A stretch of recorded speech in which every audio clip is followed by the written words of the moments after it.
નમસ્કાર ખેડૂત મિત્રો, આજે આપણે બનાસકાંઠા જિલ્લાના દિયોદર તાલુકાના વાતમ ગામે જ્યાં હળદરનું વાવેતર, હિન્દીમાં હલ્દી બોલતે હૈ जिसको, એનું વાવેતર કરેલું છે ત્યાં આપણે પ્લોટમાં ગયા છે અને ખેડૂત મિત્ર સાથે આપણે વાત કરશું કે કયા મહિનામાં વાવેતર કરવું, કયા મહિનામાં એ વાવેતર કર્યા પછી નીકળે, કેટલા મહિના સુધી ઊભી રહે, બધી ખેડૂત પાસેથી માહિતી દઈશું.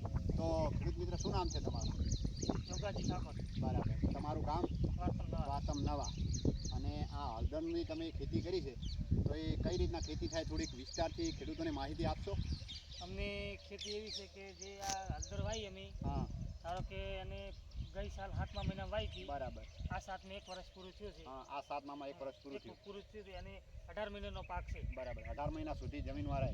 18 મહિના સુધી જમીનમાં રહે અને એક વખત ધારો કે હલ્દી થાય તૈયાર, એટલે જે ઉનાળો આવે ને, હા, વૈશાખ મહિનો, હા, એટલે હલ્દી આખી એટલે વધે. બરાબર. પછી આખી એમને કાઢી લેવાય, અંદર ના બેસી જાય, પાછી ગળી જાય, આખી પોતાની રીતે નેચી બેસી જાય, ડોકો ગળી જાય તારો. બરાબર. પછી અષાઢ મહિનામાં ઉગવાનું ચાલુ થાય, અષાઢ શ્રાવણમાં ફેર ઉગી જાય. બરાબર. ફરીથી નીકળી જાય. બરાબર. ધારો કે પહેલી વાવી તાર તો અમુક વસ્તુ એમ જ કહેતા કે હલ્દી ફેલ છે. હા, હા. પણ અમને એવું હતું, હા, હા. કારણ કે નવા હતા. હા, ખરું. નવેસરથી વાવેતર આપણે કેમ કે અમુક વસ્તુ એવી છે કે જે આપણામાં ના થાય, પણ એ તમે કરી બતાવ્યું કે આપણામાં બી આ થાય છે. બરાબર. અને આ હલ્દી એનું કેવું એવું છે કે જે ખર્ચો બહુ છે. હા, હા. ધારો કે અત્યારે તો ખર્ચો બહુ જ પડે છે. ઓર્ગેનિક દવા આલે છે. બરાબર. ઓગણી અને મેગ્નેશિયમ. બરાબર. આ 2 ખાતર આપે. બરાબર. અને બીજું ઓર્ગેનિક આલે. સમજી ગયા. માની લો કે તમે આ છોડવા ક્યાંથી લાયા? છોડવા અંકલેશ્વર. અંકલેશ્વરથી. પછી છોડવો આવે કે પછી એવું? ના, એની ગોઠિયું આવે હલ્દીની. બરાબર. 25 કિલોનો કટા આવે. બરાબર. એ કઈ રીતના વાવેતર કરવું પડે? વાવેતર તો આપણે હાથથી કર્યું છે. એની ખુરપીઓ આવે, ખુરપીથી અંદર ખાડા ગાળી. હા, હા. અને નાખી દેવાની. એક ખાડામાં 2-3 પછી માટી વાળી દેવાની. બરાબર. પછી ડ્રીપથી પાઈ દેવાની, પાણી પાવાનું. ડ્રીપમાં ખાતર આપવાનું. બરાબર. અને બધું ડ્રીપથી કરવાનું. બધું ડ્રીપથી. સમજી. ફુવારણ ડ્રીપ, બીજું કઈ બાકી ઓમથી નહીં થતું. ના. સમજી ગયા. પછી માની લો કે તમે વાવેતર કર્યા પછી તમે કીધું કે એકદમની બળી જાય પછી ફરી ઉગે, પછી અંદર બેસે 18 મહિના પૂરા, કેટલા સમયમાં પાકી જાય? 18 મહિના પાકા? 18 મહિના પૂરા. બરાબર. એક છોડવા પાછળ કેટલો ખર્ચો થાય?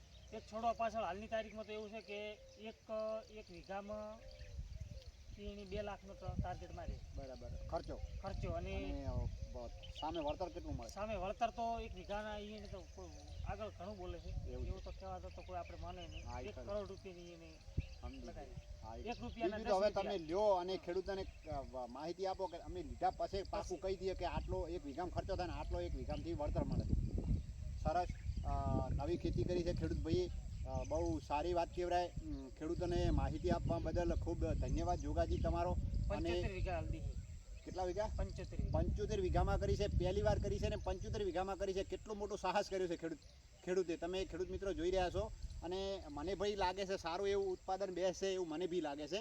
બરાબર છે. તો બધા એવું કહેતા હોય છે કે આપણે આમાં આ ના થાય, અમુક વસ્તુ આપણામાં ના થાય, ઘણા એવું કહેતા હોય. તો આ જોઈ લો તમે, આ બનાસકાંઠા જિલ્લાના દિયોદર તાલુકાના વાતમ ગામે આ હળદરની 75 વીઘા જમીન ખેતી કરી છે પહેલી વખત. તો ખેડૂતને આશા બી છે કે ખૂબ ઘણું બધું એટલું ઉત્પાદન બેસે અને ઘણો બધો સારું રહેશે એવું ખેડૂતોને માહિતી આપે છે ખેડૂત મિત્ર. ધન્યવાદ.